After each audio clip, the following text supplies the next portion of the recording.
नमस्कार, माझ्या चॅनलवर तुमचं सगळ्यांचं स्वागत आहे. आज आपण बनवूयात पिठलं, भाकरी आणि ठेचा. सर्वप्रथम मी बनवते पिठलं. तर पिठल्यासाठी जास्त काही साहित्य लागत नाही. अगदी सोपी रेसिपी आहे ही. सोपी आहे पण हेल्थसाठी पण तेवढंच चांगली आहे ही रेसिपी. तर त्यासाठी साहित्य घ्यायचं आहे. 1 वाटी मी बेसन घेतलेलं आहे. त्याच्यानंतर मी घेतलेले आहे 2 बारीक चिरलेले कांदे, बारीक चिरलेली कोथिंबीर आणि हे जे आहेत ते हिरवी मिरची आणि लसणाच्या पाकळ्या घेतलेल्या आहेत. तुम्हाला जेवढं तिखट कमी जास्त हवं असेल तेवढं तुम्ही हे कमी जास्त करू शकता हिरव्या मिरच्या. त्याच्यानंतर आपण त्याच्यामध्ये टाकायचं आहे हळद, मीठ आणि जिरे. चला आपण आता बेसन मी कशा प्रकारे बनवते ते तुम्हाला दाखवते. हे जे मी 1 वाटी बेसन घेतलं होतं ते ह्या वाटीमध्ये मी टाकून घेते. यामध्ये ना आपण पाणी मिक्स करायचं आहे. पाणी का मिक्स करतो आपण? कारण की ह्याच्यामध्ये बेसनमध्ये गाठी होऊ नयेत म्हणून आपण हळूहळू पाणी मिक्स करायचंय. याला व्यवस्थित मिक्स करून घेतल्यानंतर गाठी अशा फोडायची हे. बेसन हे 2 प्रकारे बनवलं जातं. डायरेक्टली तुम्ही त्याच्यामध्ये बेसन टाकू शकता करताना, पण ते काय होतं गाठी होतात. त्यामुळे मग हे अशा प्रकारे मी बनवून घेते. हळूहळू ह्याच्यामध्ये गाठी हे असे फोडून घ्यायच्या. तुम्हाला बेसन किती बनवायचं आहे, पिठलं किती बनवायचं आहे त्यानुसार तुम्ही पाणी ह्याच्यामध्ये मिक्स करू शकता. तर मी ह्याच्यामध्ये क्वांटिटी पाण्याची वाढवते.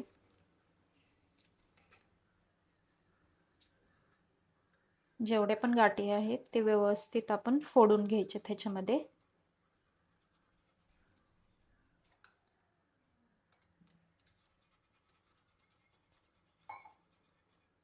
व्यवस्थित गाठी फोडल्यानंतर हे बघा, हे बॅटर असं दिसून येतं एकदम.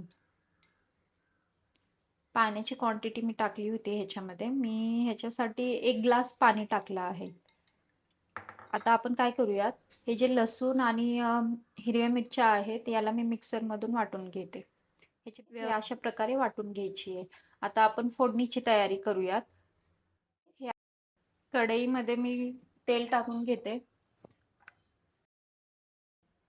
तेल गरम झालं की त्याच्यामध्ये आपण जिरे टाकूयात ह्याच्यात.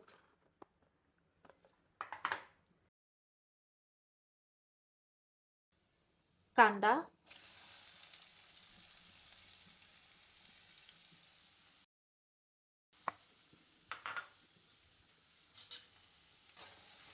कांदा हा गुलाबी होईपर्यंत परतून घ्यायचा ह्याच्यामध्ये.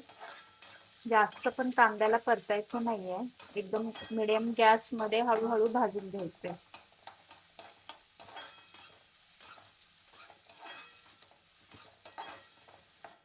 कांदा परतून झालेला आहे आपला. आपण त्याच्यामध्ये बारीक पेस्ट केली होती ना आपली ही, तर ती आता आपण टाकून घेऊया. ही हिरवी मिरची आणि लसणाची आहे. जेवढं तुम्हाला तिखट लागते त्यानुसार टाका. पिठलं हे तिखटच छान लागतं त्यामुळे मी हे पूर्ण टाकून घेते.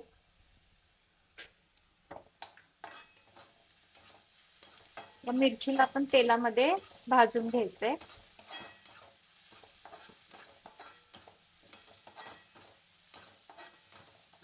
तेलामध्ये परतताना मिरचीचा एक असा वास येतो, त्यानुसार तुम्ही परतून घ्या.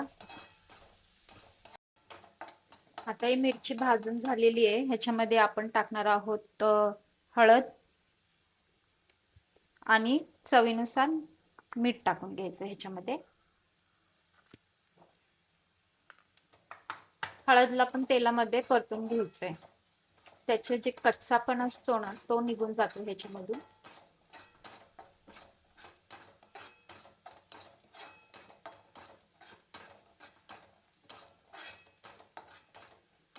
गॅस मोठा ठेवला तरी चालेल ह्याच्यामध्ये.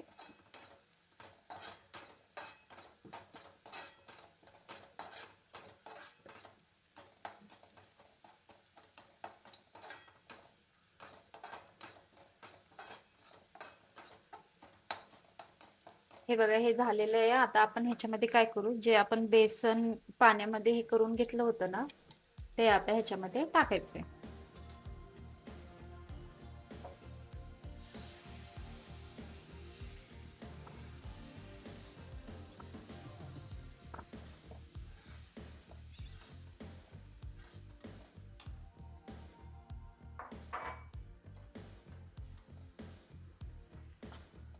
गॅस आता कमी करून घेऊयात, म्हणजे ते कमी गॅसवरती व्यवस्थित भाजून निघेल बेसन.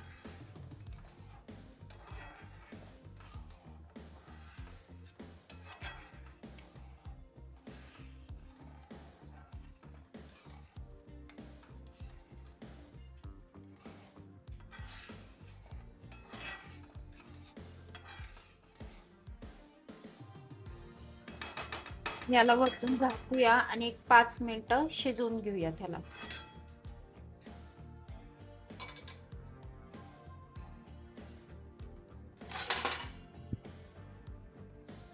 5 मिनिटं हे असं ठेवायचंय, म्हणजे बेसन व्यवस्थित शिजून निघतं आतमध्ये. एक 5 मिनिटं झालेलं आहे. आपण बघूयात आपण बेसन कसा बनलेलं आहे. वा, मस्त. हे बघा, हे पिठलं. आता ह्याच्यावरतून आपण बारीक चिरलेली कोथिंबीर टाकूया.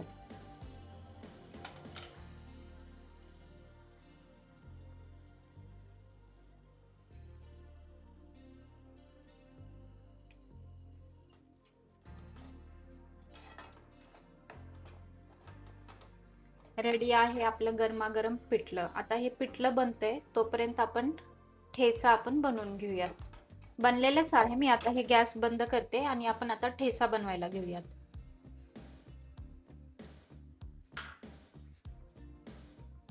ठेचा बनवताना ना असं तवा घ्यायचा आहे. त्याच्यामध्ये मी अगोदर टाकते हिरव्या मिरच्या, त्याच्यावरती आपण टाकूयात लसणाच्या पाकळ्या, आणि हे आहेत कच्चे शेंगदाणे. याला आपण एकत्र परतून घ्यायचंय. हे असं अगोदर तेल न घालता परतून घेतलं होतं. आता मी ह्याच्यामध्ये थोडंसं तेल टाकते. वरतून असं तेल टाकायचं.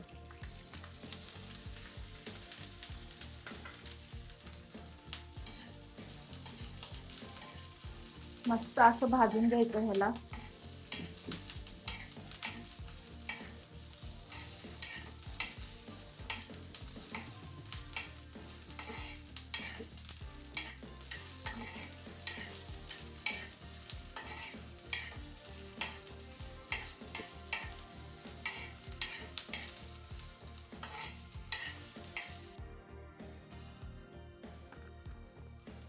हे मी थोडे जिरे टाकून घेते ह्याच्यावरती.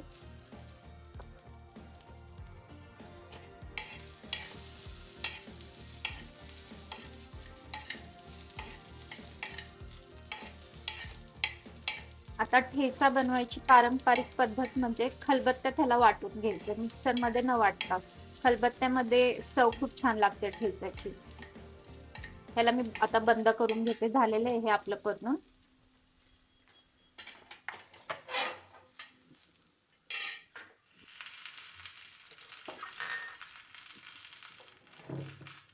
खलबत्त्यामध्ये मी काढून घेतलेलं आहे. मग आता आपण ह्याच्यावरती कोथिंबीर, वरतून कोथिंबीर टाकायचं आणि मीठ.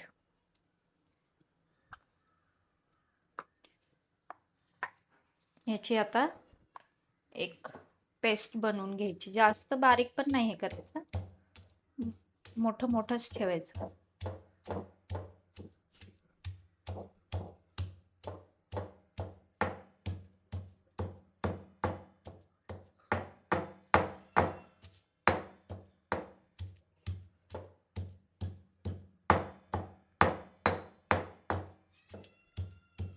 जर तुमच्याकडे खलबत्ता नसेल तर मिक्सर मध्ये वाटलं तरी पण चालेल.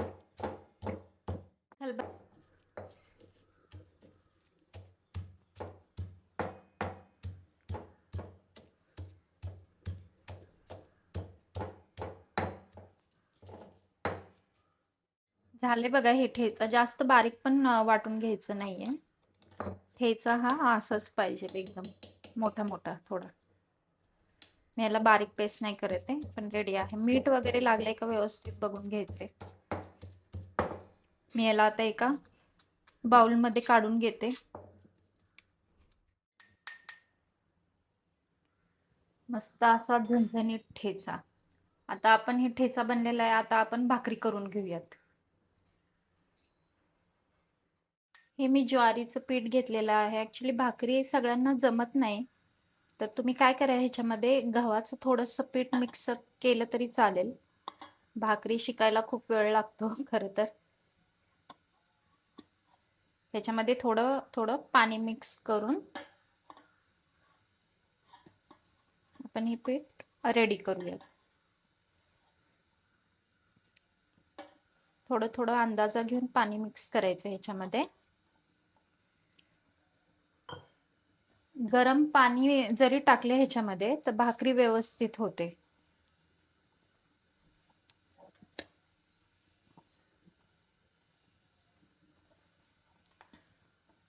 पीठ चांगलं मळून घेतलं ना, भाकरी आपल्याला थापायलाही इझी जाते.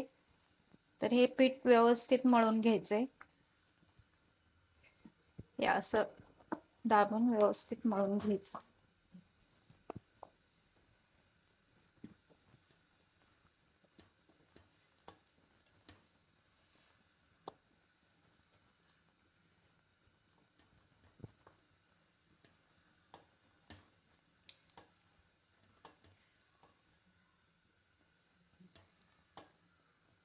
गॅसवर मी तवा तापायला ठेवला इकडे.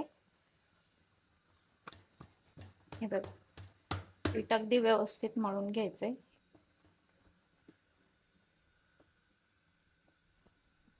हे असं गोळा करून घ्यायचं. उरलेलं पीठ मी साईडला ठेवते.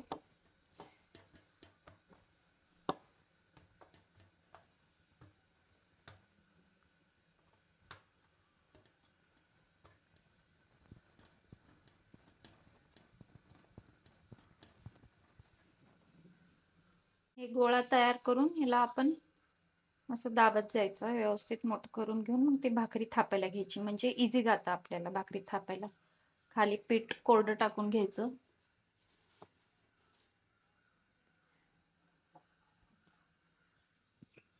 अगदी हलक्या हाताने भाकरी ही थापत जायची. अशी साईडला थापून घ्यायची.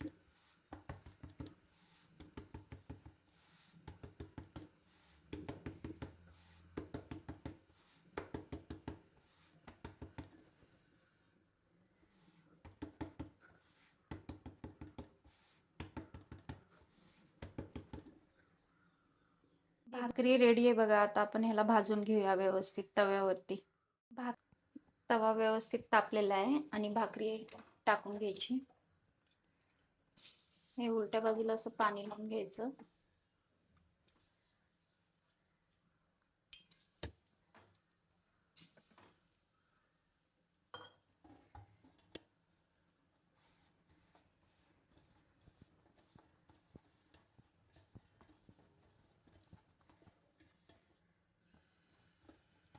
गॅस हा मोठाच ठेवायचा आणि हे वरचं जे पाणी सुकलं ना, मग त्याच्यानंतर भाकरी पलटायची.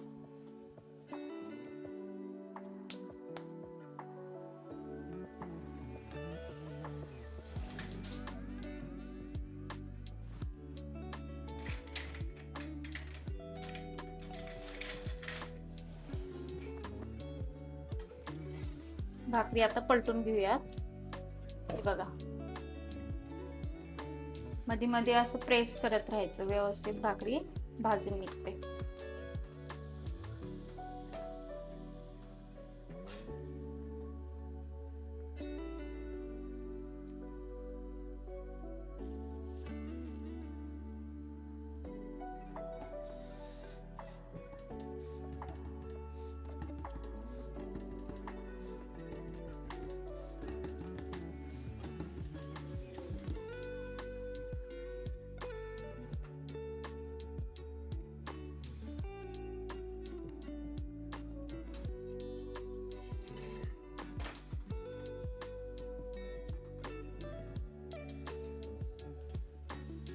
अगदी इझी सोप्या पद्धतीमध्ये अर्ध्या तासात तुम्ही हा सगळा स्वयंपाक बनवू शकता. हे बघा, हे प्रेस केल्यामुळे ना भाकरी अशी फुगून निघते वरती. मध्ये मध्ये प्रेस करत राहायचं ह्याला. बघा किती छान भाकरी बनली. कुणाला जमत नसेल भाकरी करायला तर तुम्ही ह्याच्यामध्ये गव्हाचं पीठ मिक्स करून अगदी हलक्या हाताने त्याला थापून घ्यायचंय. हळूहळू करायचं. रेडी आहे भाकरी बघा आपली मस्त गरमागरम. याला मी काढून घेते. आता दुसऱ्या भाकरीची तयारी करते. हे बघा आपली डिश रेडी आहे. साधी सोपी अगदी अर्ध्या तासात रेडी होते ही डिश. ह्याच्यामध्ये गरमागरम पिठलं, ठेचा, भाकरी आणि कांदा. ही जी रेसिपी तुम्हाला जर आवडली असेल तर प्लीज मला लाईक, शेअर आणि सबस्क्राईब करायला विसरू नका. Thank you.